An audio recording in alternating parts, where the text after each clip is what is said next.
I know me, and I know that I can get kind of in this like autopilot of just taking care of what's on my desk. And that's working in the business, not on the business, and I want to make sure that I do have that bird's eye view. What am I forgetting to think about right now? What's actually important for business growth? Hello, writers and crafters. I'm Valerie Isan. And I'm Erick Mertz. And this is episode 135 of the podcast, and it is October 25th, 2023, as we record this. Today, we're talking about making decisions in your business and all the things that go into that. We don't have new patrons scheduled for this week, but thank you to our existing patrons for believing in our work offline and here on the podcast. You can go to patreon.com/Valerie Isan, IHSAN, to become a patron of the arts.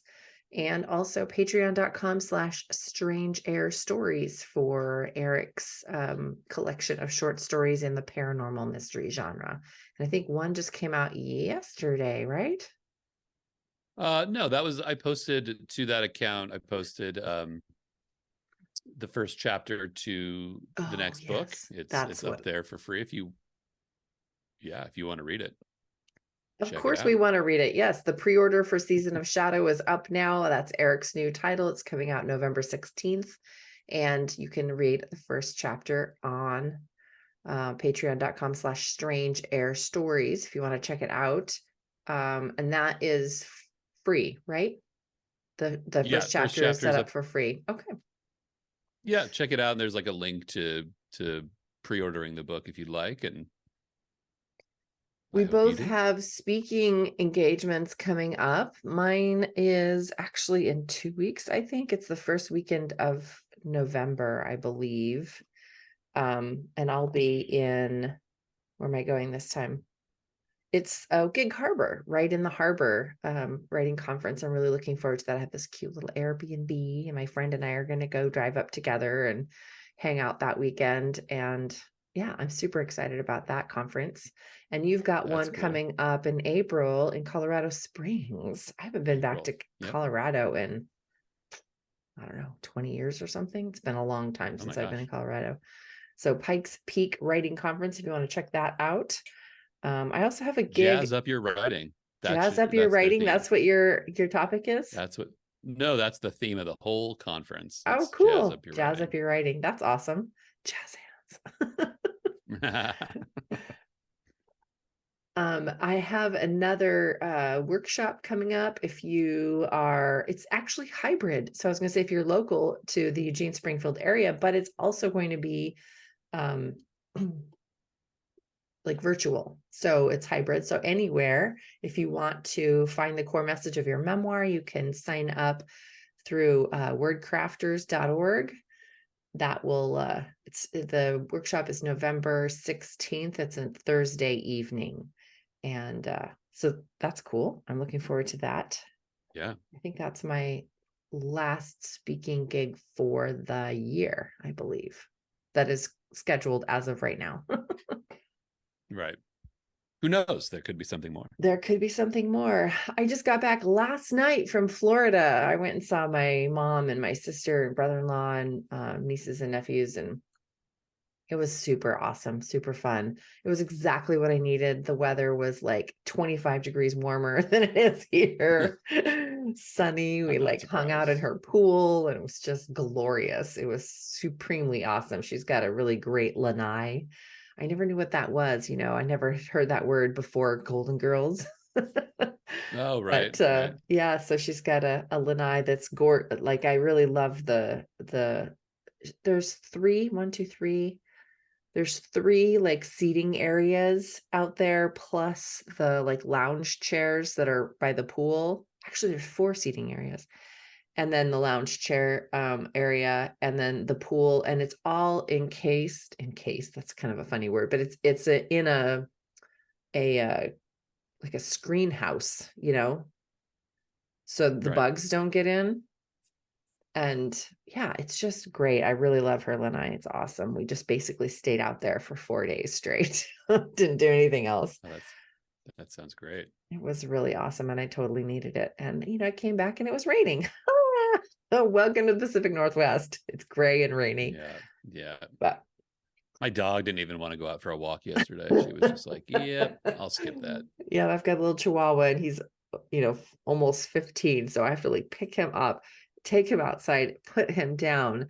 And sometimes he'll be like, fine, I'll pee. And other times he'll be like, do, do, do, do, do, do, do, and then run back in when I'm not looking. That's so He won't funny. even pee, even if he's outside already. He'll scooch in little. He's kind of a terror. Did you send your arcs out? Not yet. Okay, so that's coming up. What else you got on Yeah, this is just that time. Like I said, been doing I've been doing a lot of just kind of free writing and getting involved in things that are not part of the series, and that's been a really maybe all too tempting. The shiny thing. Yeah, it's been nice to sort of step out of that for a while. And yeah, so that's all I've just been working on some stories outside of series. Well, you also had I saw that you sent out an email to your mailing list, since I'm on it, about the NaNoWriMo group you started. Oh, I put that on. That was through social media yesterday. I started a NaNoWriMo group. I've never done NaNoWriMo, but next week I will be changing that. So yeah, so I just decided to not only join as a member, just how you can log in on the site and register as a user. I also set up a group. So I don't know. It'll be interesting to see. I came into this, the last few years of my career kind of realizing I had done very little to help build my own community, and doing anything to contribute to any community. And so yeah, it's been kind of a mission to let's rediscover all these opportunities that are out there for us as writers that are that helps build just builds a little group around you, some support when you need it. So I think I can click on it. I have a handful of people that have joined. I'll probably keep putting the word out there, but I'm looking for maybe 10 or 12 people that will be. And can you put the link in the chat box, and I'll copy it to the show notes for today? Actually, the way it works on NaNoWriMo is you have to, I thought that you could send out a link for the group, but you have to have a NaNoWriMo profile. And then when you have a NaNoWriMo profile and I have your name, I can invite you to the group. So if anybody wants to be a part of my NaNoWriMo group and you have a NaNoWriMo profile, send along, your profile name, your NaNoWriMo profile name, and I will add you to the group. And how should people connect with you to do that? You can send me an email at erickmertz@gmail.com, ERICKMERTZ@gmail.com. Okay, because I want to join your group. Just say, join the group. But you have to have a NaNoWriMo sort of username profile. I didn't know this. I did so many years ago, so I'm gonna have to look up what it was, and maybe my computer still remembers. I don't know. Yeah, thanks for the reminder that NaNoWriMo is next week. I feel like I'm not ready for that. I wanted to spend this month researching and outlining the book, and that didn't happen. So I need to get ready for the Right in the Harbor conference, and I am also revamping all my Patreon tiers, and so I think that's gonna go live. The new tiers November 1st, and my retreat tickets are going public November 1st. So I want to send out another email to my alumni and to my patrons just to remind them, hey, if you still wanted to get one of the slots, I'm going to open this up to the public now. So now's your last chance to get in before the public does. So, and that involves, putting it up on my website, because right now I just have sold out on the website.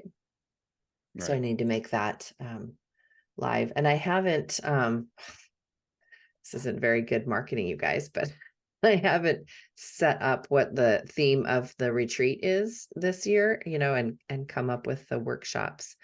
So, but I have a lot of feedback from the alumni from the last retreaters.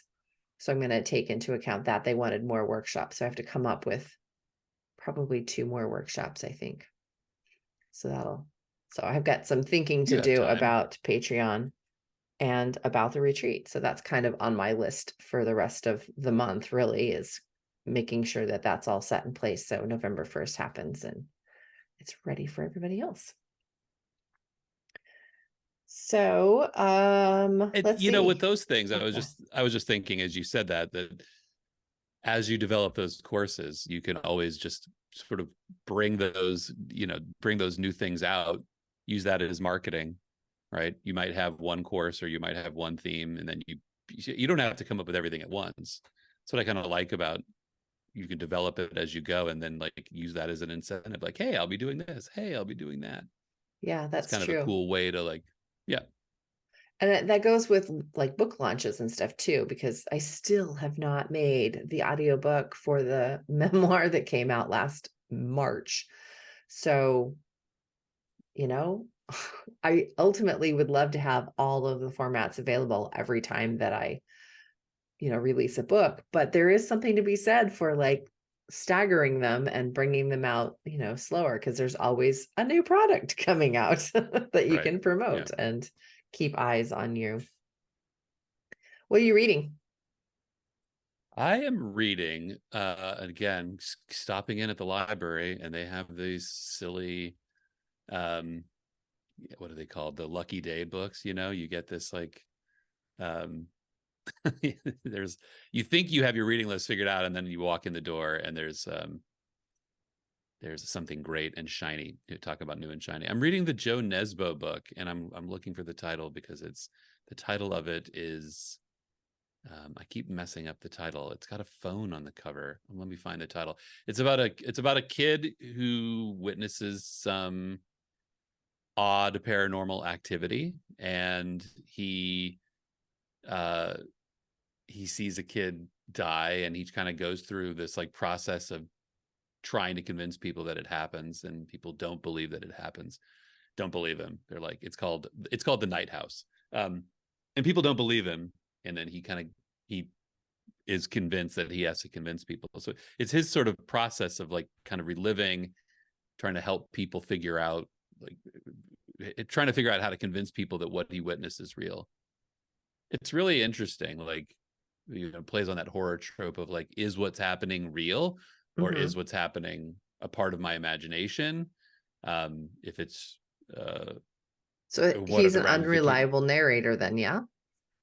He's a reliable narrator. People are treating him like he's an unreliable narrator. I mean, he's very like, very early on that this happens. Okay. Real.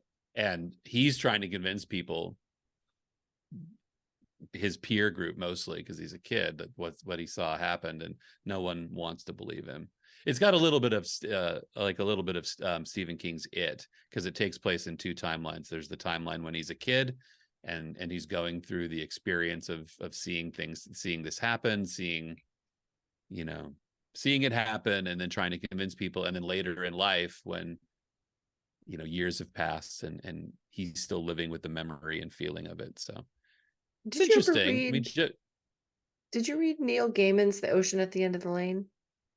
I did. It was the first audiobook I ever listened to it's kind of that same, like, it's written from the perspective of the adult, and it's going back to the memories of when he was a kid. And so it's not necessarily 2 timelines, but kind of they merge at some point, so that it's not so much back and forth, but kind of. And this isn't a braided narrative by any stretch. It's definitely like, this is the past and now we're in the present, like that's why I said it's kind of that Stephen King, like in It, because in It, they come back to Derry to face off against the monster.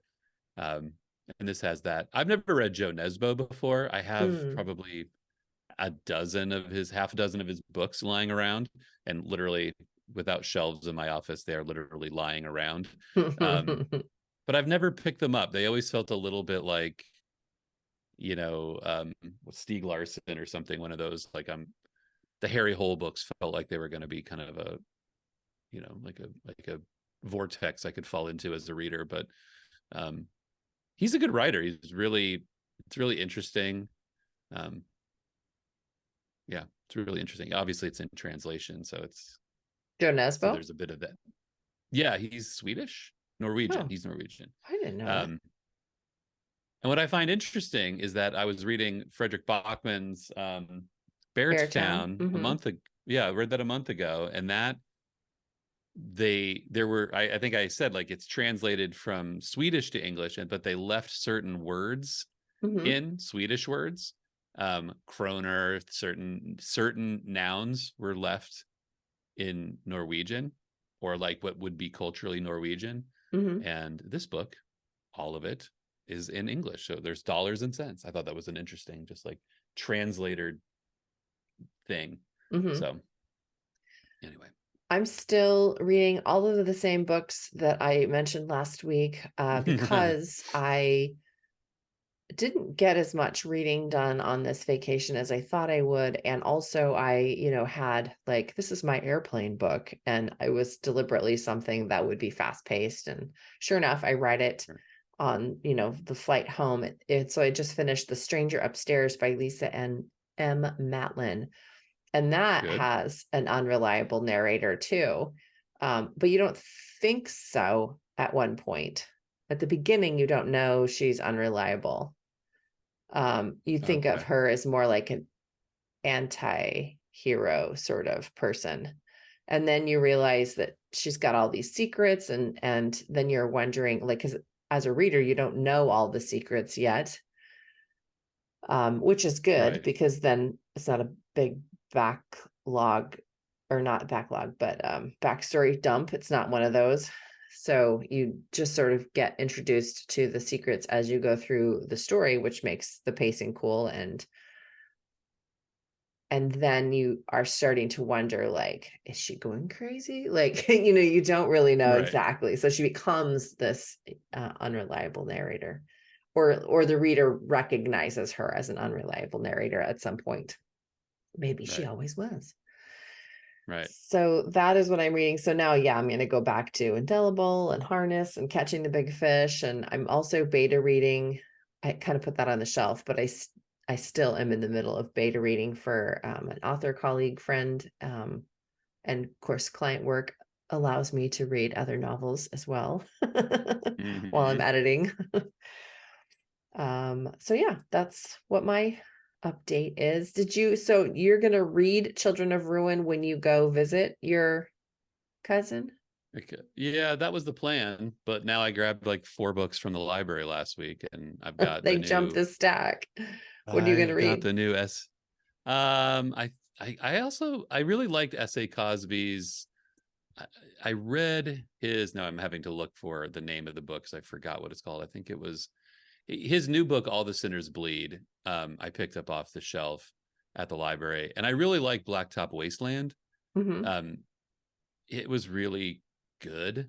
It was really gritty. It was really well written. I just felt like all of it was like, this is exactly what I was looking for. So when I saw that book on the shelf, what was I going to do? Like, was I going to leave it behind? I mean, Obama likes S.A. Cosby, so I might as well read it. So if Obama likes him.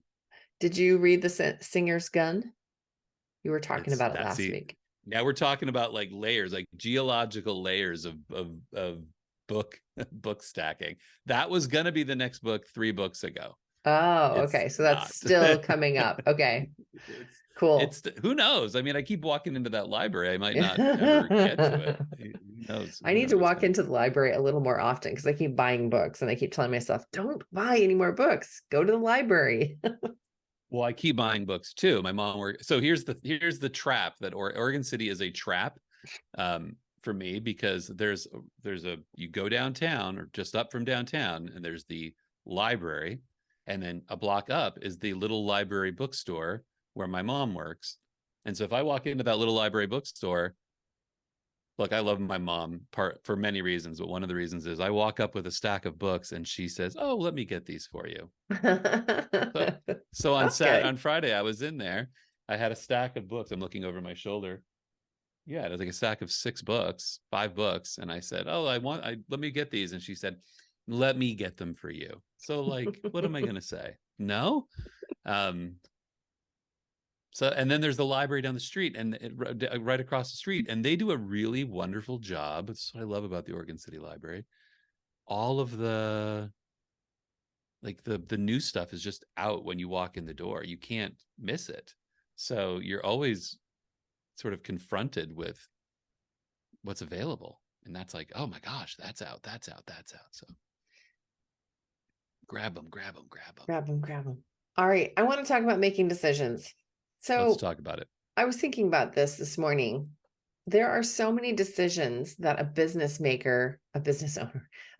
owner needs to make throughout every day, all day long. They're making decisions, but also there are the quarterly goals. Like, how do you make the decision for, well, I don't want to get into the how yet, but the kinds of decisions a business owner would need to make are of course, the day-to-day stuff. How do I want to manage this? How do I want to manage that?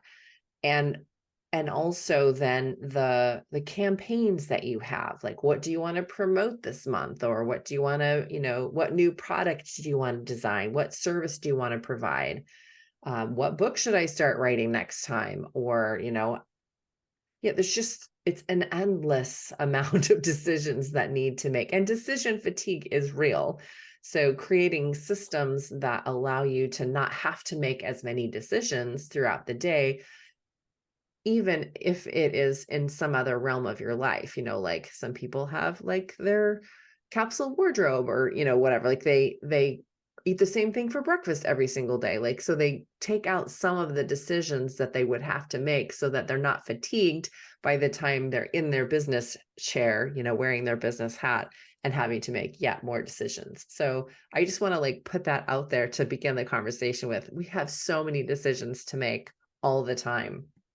So this isn't just sort of a, how do you decide what to write next conversation? Although that's one of the decisions that you would make. So I just want to put it out there. Like, as a business owner, this is a real thing.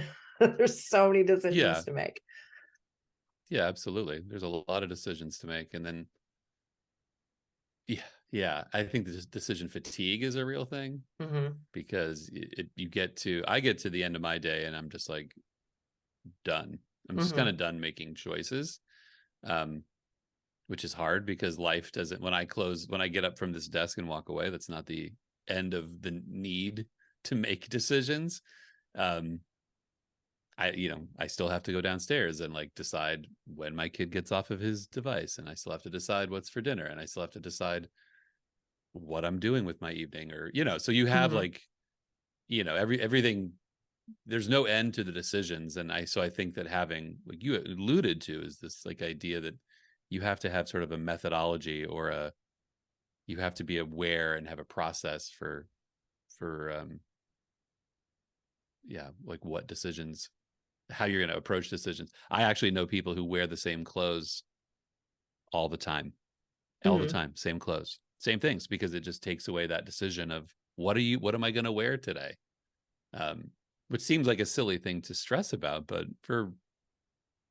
it's not silly just because it's not because there's so many options you can't decide, although that could be one of them for, a certain individual. But I think just when I was working full time at the bookstore and I only had, like a day and a half a week to get like my business stuff done, there was so much time before I made a checklist, because that's my thing.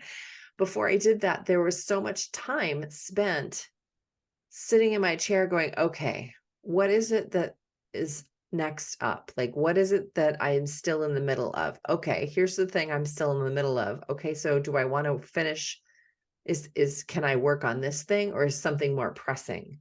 okay, so if this is more pressing, what's my, so I had to go through this process of deciding what to work on in my limited time.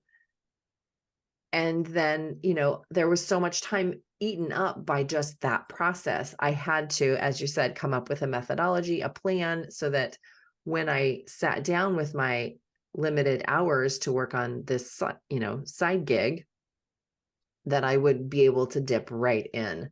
And if the process of trying to decide what to wear that day, what's clean, what am I doing today? What kind of clothes do I need to wear today? Do I,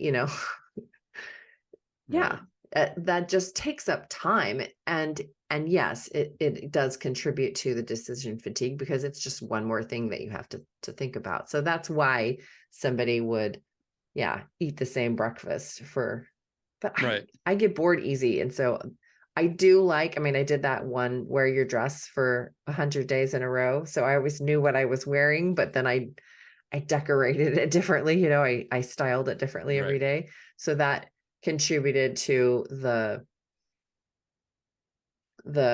creativity part that I thought would be lacking. I thought I would be really bored wearing the same thing over and over again, but I wasn't wearing the same thing over and over again. I just had the same base. Right. Right.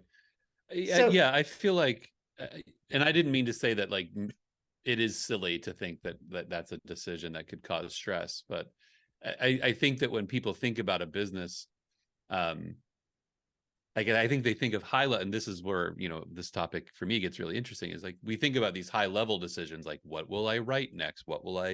How will I spend my ad budget? Like, those are big decisions.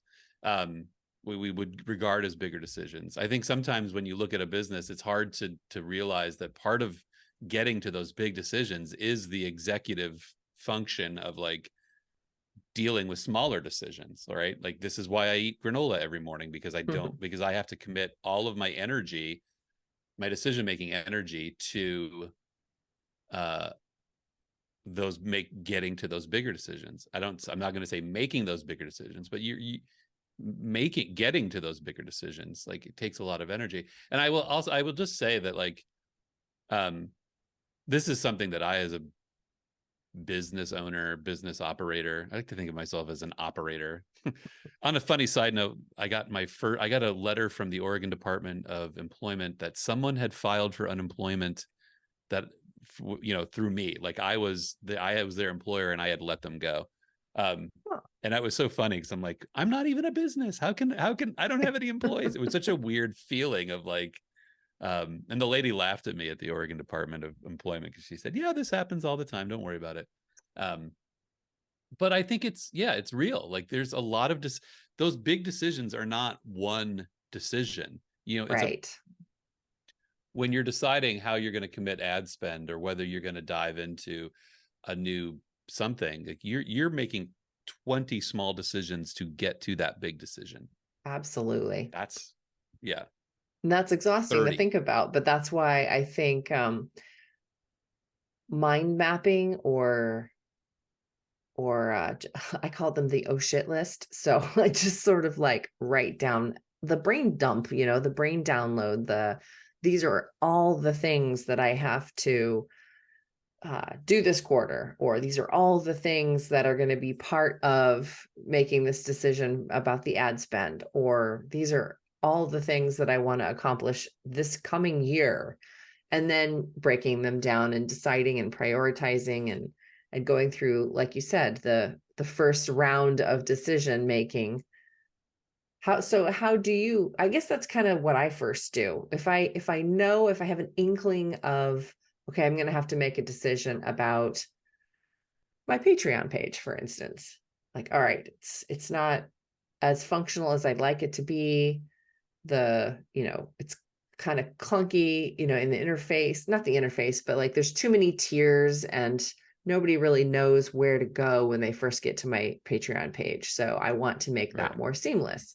So how do I go about doing that? And then becomes the brain dump list. Like, okay, well, I could do this. I could do this. What kind of benefits do I want to offer? Okay, here's a list of benefits. And then once I've got all of the, I want to say data, but, like, all of the ideas on the page, then I can visually, like, make connections. Like, okay, well, this looks like it would be a good first tier patron level for readers. Okay, this looks like a first, and mind map and connect the dots on the paper. That's how I process, I guess, kind of visually that way, but also become sort of kinesthetic because I'm using my body to connect different categories on a list so that they go together in my brain, if that makes any sense. So that's kind of my first step when I'm making decisions. What is your process? No, we're so different. Okay. Cool. That's why I like having these conversations. So, yeah, sometimes okay, so my first thing is the first thing I ask is there even a problem here? Like, if I feel like I need to make a decision about something, I have now taught myself to take a step back and say, like, for example, I decided to restart an SEO campaign, just paying my SEO person to step it up a notch and to push. And I had to, like, when I first had that impulse, like, you want to do this, you want to do this, you want to do this, I have to stop and say, like, what is the problem that this impulse is trying to address? Because sometimes I think you get impulses to you're somewhere in your like nervous system or your like busybody system. I don't know. I think of it as like a busybody system that gets my nervous system going. It's like, is there really a problem here? Is there really a problem that I'm trying to address with this decision? For me, the problem was, although I have enough work and I have enough clients to keep me busy, one of my big business goals has been to build myself up to a referral source. I want to make more of my income referring viable writing jobs to a list of people. I want my income to be more passive than active. And so I had to stop myself from the compulsive, like, must do, and say, okay, this is what I'm trying to solve. The problem I'm trying to solve is I have not achieved this goal yet. So usually once I make that kind of executive like decision, like that I know the problem and I can assign that impulse to that problem, then then things fall together naturally. Then it's just, okay, I either know who to contact or I know who I have to find.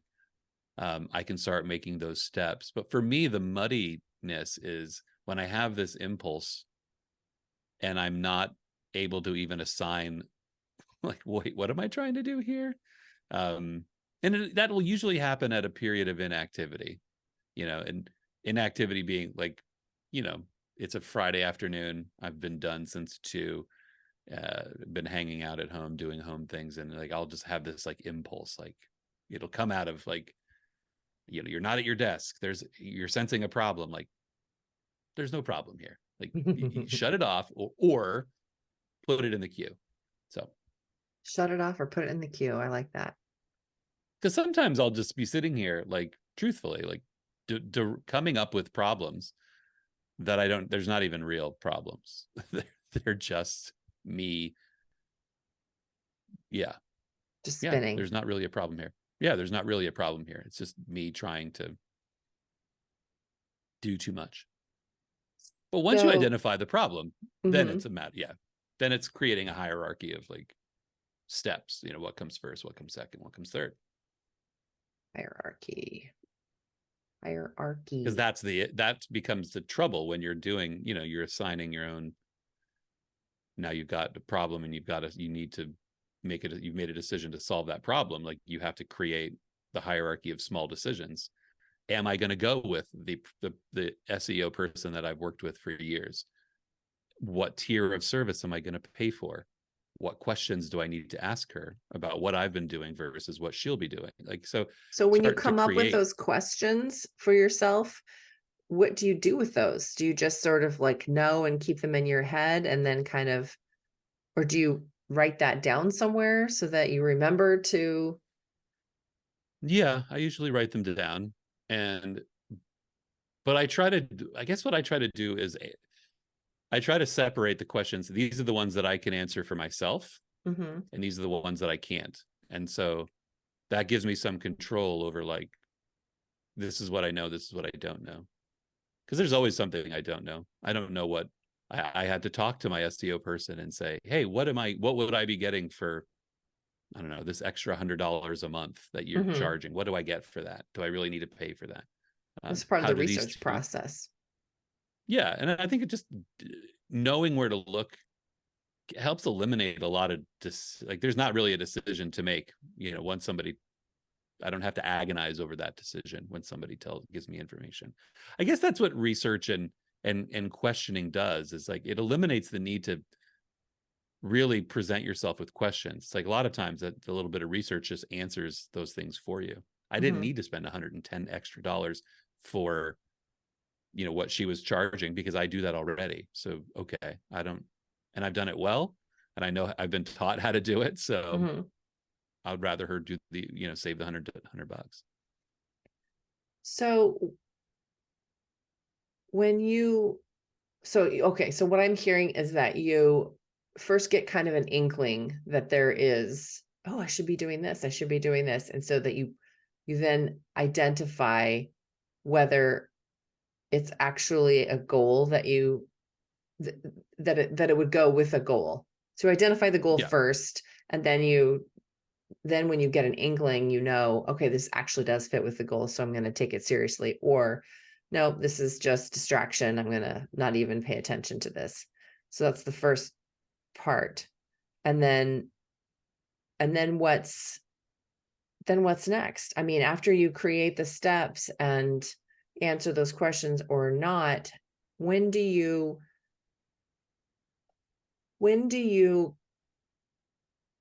or maybe you don't. I have a weekly planning.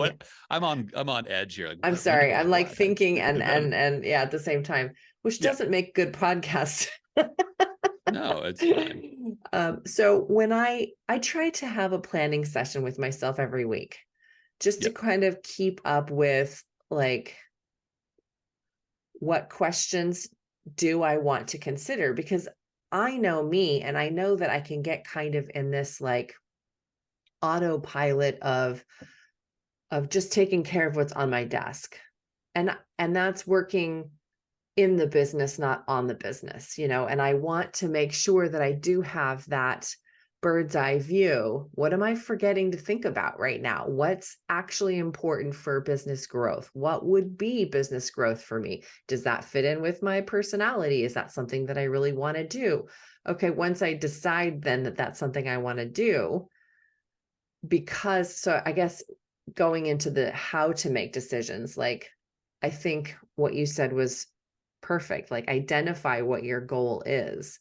If you want to grow your mailing list, that's your goal, then what are the things that you could do to grow your mailing list? Brain dump all those out, then identify the ones off of that list that, you know, would be easy for you because it aligns with your values and your personality, and you're already on that platform anyway. So you could just, you know, whatever, like, those are some of that hierarchy of questions that you would ask yourself, and you're narrowing down the tasks. So that's all decision making too. So I guess I try to keep it all on one day if I can, because I don't have the bandwidth to do it, you know, during the week as well. Right. Yeah. Okay. I wasn't going to say anything. I agree. Yeah, making that decision, but of now you've identified the problem of mailing lists. So that's different than the one example I was using before. That's a multi-tiered. So that, like, here's the problem: my mailing list is not performing. That's a multi-tiered solution, right? There's the technical elements of what does my mailing list look like, or how often do I send, and there's the messaging part of it, and there's the branding part. There's a lot of it. And so I think for those kind of things, my instinct, and I think my instinct is always to sort of minimize trouble in a lot of things. And my instinct is always to, I make it 3 columns, right? And I say, these are the things I know how to do, and I'm not going to pay somebody to do those things. I'm going to do those things myself. I can figure out how to write my mailing list. I can do that. I can learn that writing. There's the things I can't do at all. Like, I just don't have the skill for. And those are the things I always hire somebody for, because like I could spin my wheels for hours learning to do certain things and I'm never going to be as good. I'd rather just pay someone with that time. But then there's that stuff in the middle, which is like, I'm okay at this. Am I going, in this, to solve this problem, am I going to work with someone to do this? Am I going to learn how to do it myself?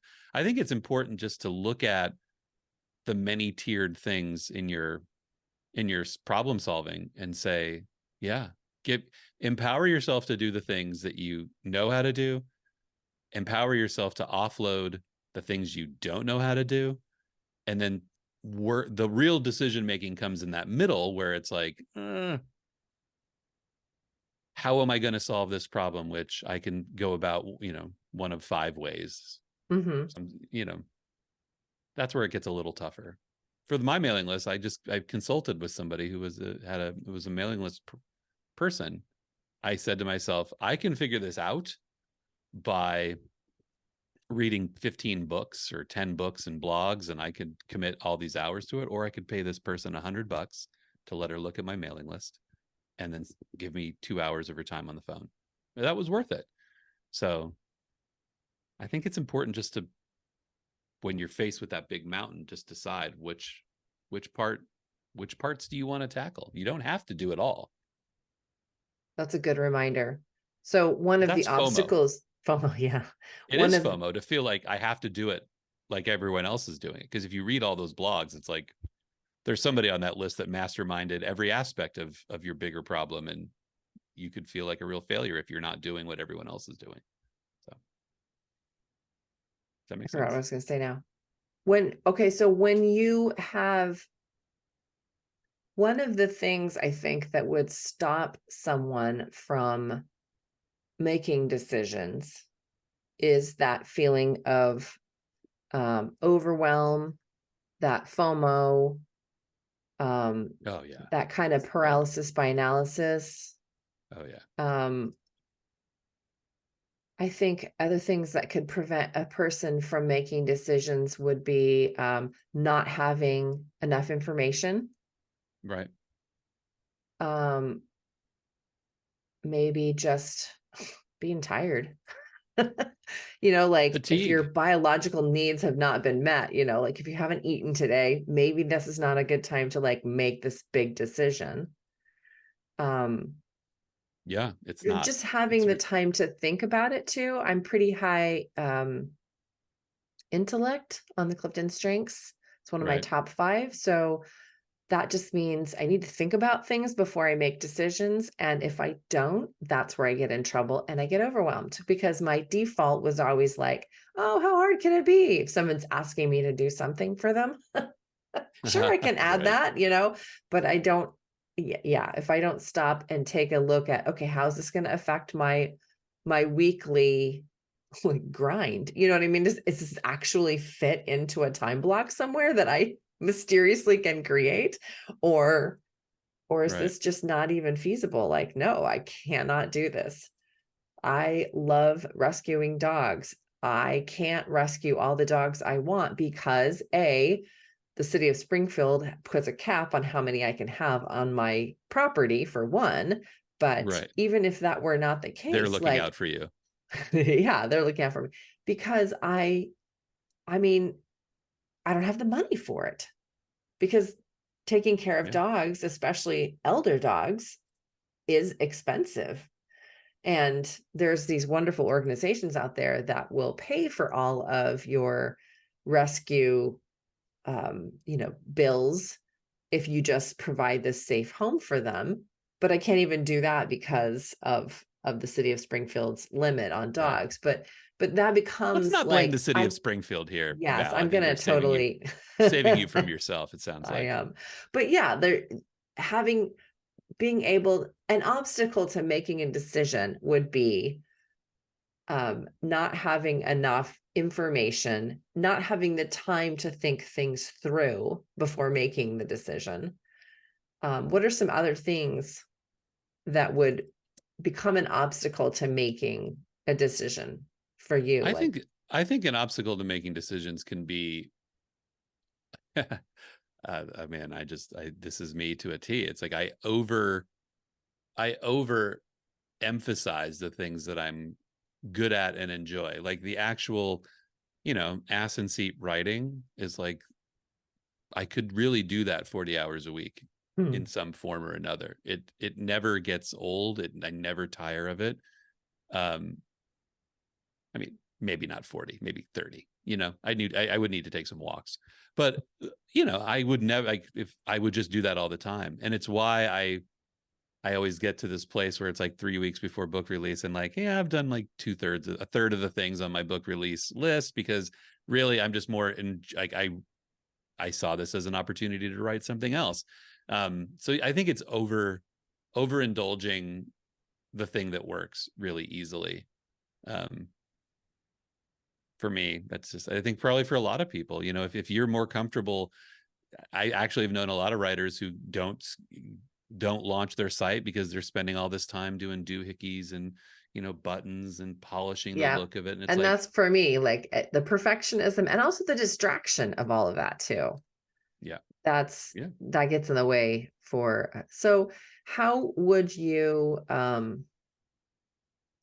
overcome some of those obstacles so that you can work on your business and make good business decisions for your, livelihood? Like, if anyone was in this room sitting, I mean, I think I muffled my sigh pretty well because you leaned back so that you didn't have to. I tried not to make that like a too audible of a sigh. That's the challenge. I think that's like what differentiates big, success from struggle. I don't want to say failure because failure is not trying, but I think success and struggle I mean, I'm stuttering around it because part of the reason I'm stuttering around it is I work on a lot of business book projects. I interview a lot of successful people, talk to them about what makes them work. And it's interesting. But I think there's the common thing that I've heard, and the thing that if I can point to in myself, it's having a goal, like having a clear objective and being able to differentiate between the noise and what's important. Like what is really the most important thing here? We talk about FOMO a lot. Like you can try to be everywhere, but you can't. You'd never get anywhere if you tried to be everywhere. So if you look at it that way, I think you just have to be clear. Like, what do you want to be? Do you want to be an author that, do you want to be an author that writes 3 books a year that are high quality and you don't care about making money? Then that's, you just want to put out good books, then that's what you'll do. Like you'll make decisions that way. If you don't have that clear vision for yourself, then it becomes hard. Like I don't know. I just think having clarity and a vision for what it is and being ruthless about that kind of helps you just like pushes the things away that you don't need. Yeah. And having the courage and strength to push those things away, because FOMO is real. Yes, definitely. And I've been practicing this for a couple of years now. When I subscribe to, writers' newsletters or software or, classes that I would enjoy. And so I sign up for those like reminders and emails and newsletters. And as they come in, like I want to know this stuff. And yet I have to like sometimes delete it before I even read it, because I don't want the rabbit hole of, okay, this class sounds really cool, but it's not going to help me with writing my Nanowrimo book in November. So I have to just delete it right now. I'm still on the list. I will get this reminder again. Or, oh, this class is only opening for this, it only opens once a year. If you don't do it now, you'll have to wait till next year. Okay, I'm going to wait till next year, delete. So yeah, manufacturing some sort of methodology to deal with FOMO is a great resource to have for sure. And it's identifying when you've outgrown that goal too. I think we all, if you're if you're a growing and evolving business in person, you're going to outgrow certain goals. Like maybe your goal, like my goal as a business was to be self-sustaining. I mean, it seems small, but or seems intuitive. It's not small, it's a big goal. But I wanted to be self-sustaining. I wanted to be able to make my living doing as a writer. Once I got there, I realized that's not the goal anymore. It's not just merely to make a living. Now I want to better define how I make that living. So I think it's identifying the goal and also being wise enough to know when you've met it. And if you're content to stay in that space, then stay in that space. But if you feel like you need to continue to evolve it, then by all means, continue to evolve it. And I think, I mean, I need a lot of time to think things through, and some people can just do it on the fly. But also, for me, it's setting aside the time to think about the obstacles and what I'm going to do to combat them.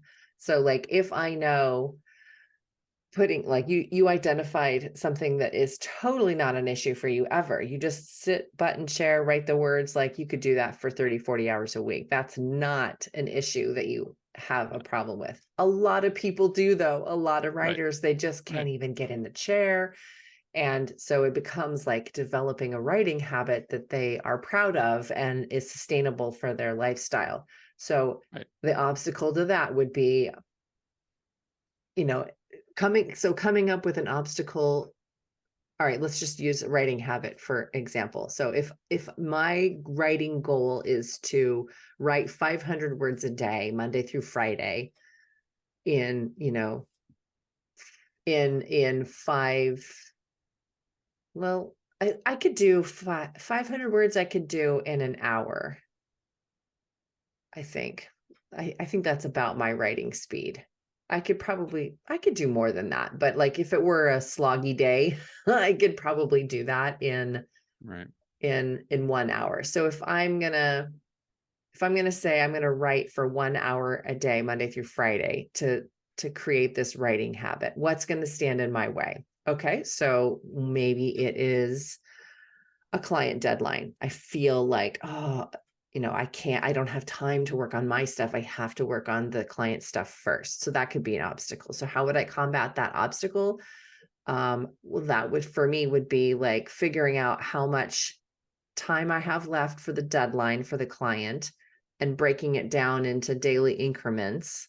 And then knowing, okay, I just have to keep, as long as I do 50 pages a day or, on the client work, then I will have plenty of time to do both mine and my client work.